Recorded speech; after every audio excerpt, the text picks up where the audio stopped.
there, and welcome to the Merlot Down. This is just a series where I talk about things other than keto dieting. Today we're going to talk about Infinity War memes, and I just saw it and it was great, and so we're going to talk about that.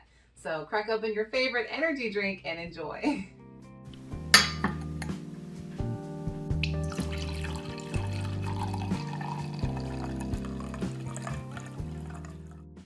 It's 10:30 a.m. It's Mother's Day. I'm not drinking wine right now, so I got my energy drink. It's 0 carb, 0 calorie, and let's get started.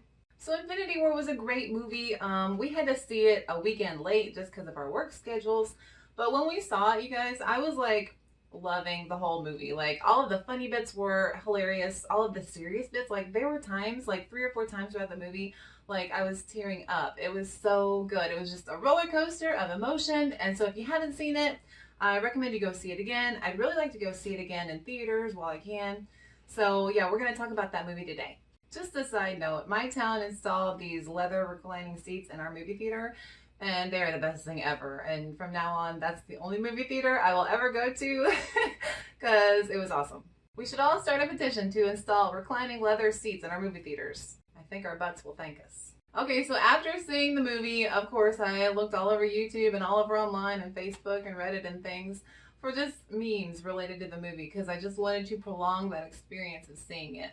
So I've got my laptop here. I'm going to be looking at some memes. So one image in particular that I saw popping up everywhere the last couple weeks was the Infinity War spoilers without any context post. And it's hilarious if you look at it and if you've seen the movie. Just an FYI, this obviously has spoilers, so spoiler warning.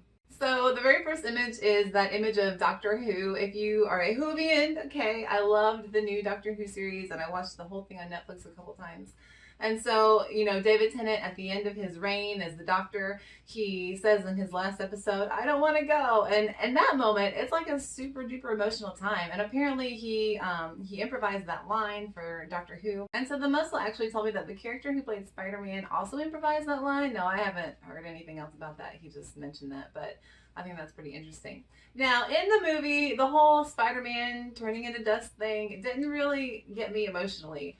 Like, for me, the most emotional parts of that movie were when it was the Red Woman, Scarlet Witch. This is not Game of Thrones.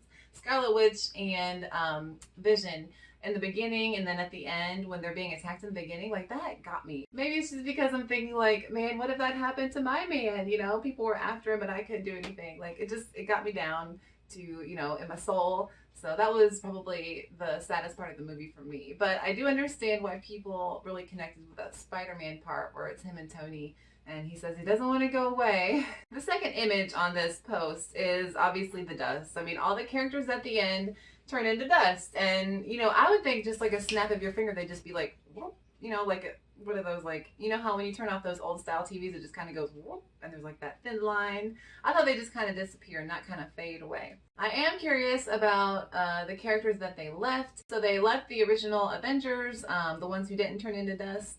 And so obviously those are the ones that are going to have to save the universe probably in the next film. So I can't wait to see what happens. Then we have our image of Squidward. I don't know a lot of the people, like the bad people's names in these movies, but it was that first bad guy that came to New York with Doctor Strange and Tony Stark.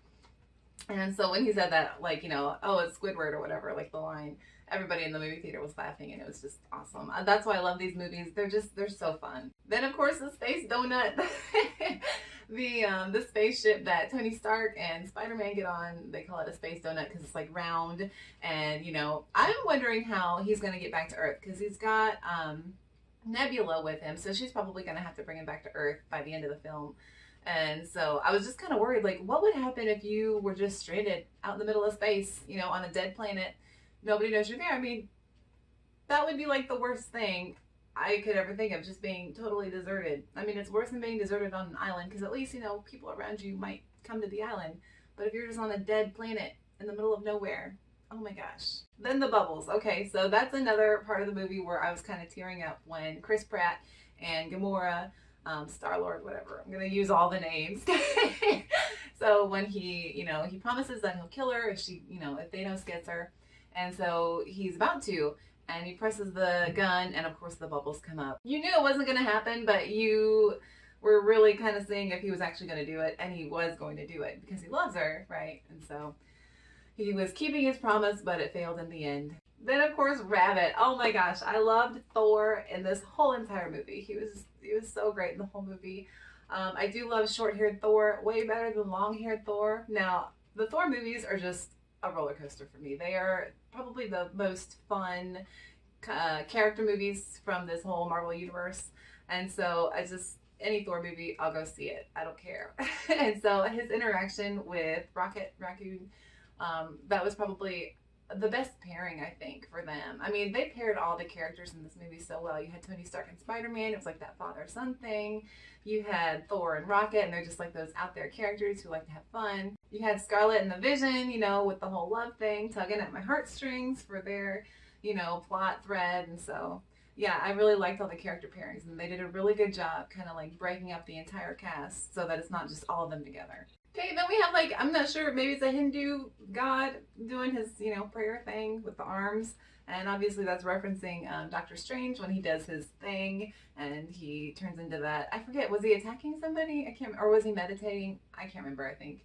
But yeah, so there's only one of these I didn't get, and we'll see which one that was. Then of course, rolling in more with the laughs was the Footloose line where Star-Lord is like, is Footloose still the greatest movie ever? And Spider-Man's like, it was never the greatest movie ever. And of course, everybody started laughing at that line too. If I had been kidnapped as a young kid and brought to a space alien, you know, ship and lived there my whole life and then finally met another Earthling, I would have been like, you know, is Clueless still the greatest movie ever? And people would be like, no, like Titanic was probably at that time, but not Clueless. Then you've got a Dementor, I think, from Harry Potter, so kind of mixing fandoms here.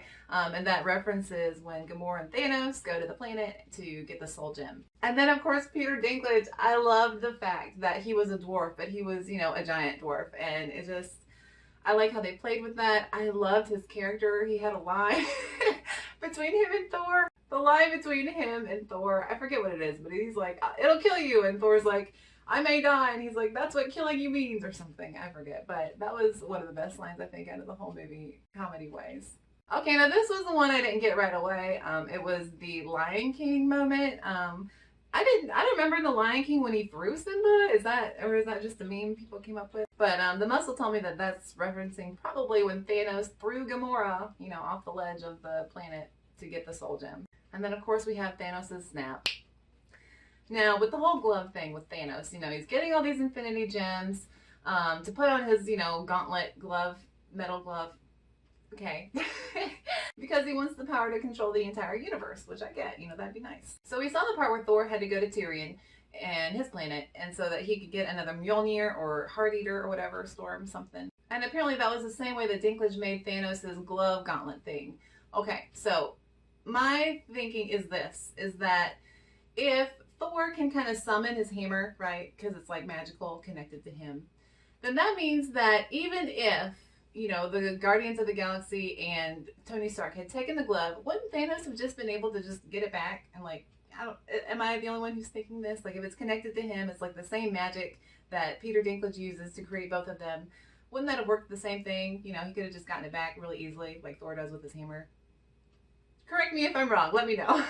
And going off that whole sequence, which I thought was really great. I love that action sequence when they're all like ganging up on Thanos. Like, you got like the portals opening up, and it must have been, you know, so choreographed. And that's just a great fight scene, I think. And I'm wondering if when Doctor Strange was like, you know, there's 14 million possibilities and there's one that'll actually work for us. I wonder if that's the fight scene that they're talking about. Like, that's just the only thing that he's thinking of.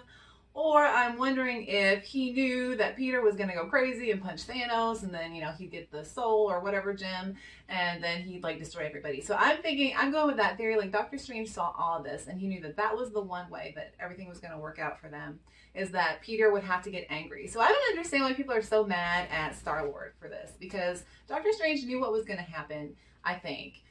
So it all had to happen that way. That was like the one way for it to happen. So in a way, Star-Lord was, you know, fulfilling his destiny to save the world. Now, one post that I really think is missing from this whole like image set is definitely a pirate angel. That whole part just cracked me up. And Star-Lord did gain a little weight. Like, I'm wondering if that was for the movie, just so that they can have those few lines where they talk about him gaining weight and him getting jealous of Thor. But the way that they describe him, and they think he's so handsome, and they call him the pirate angel. That was just another one of those great, like, quick moments of comedy throughout this whole movie. So I would have liked to see that included in that post. Now, I really do like this movie. I love how they humanize Thanos. You know, his thinking is a little warped, but he has like a good reason for wanting to like eliminate half the universe. You know, it goes back to like he lost his whole planet because they were overpopulated. It's something that, you know, we're kind of worried about here on Earth. Like, I would never suggest let's kill everybody or half the people, but, you know, like, it's a thing. Overpopulation is a real issue.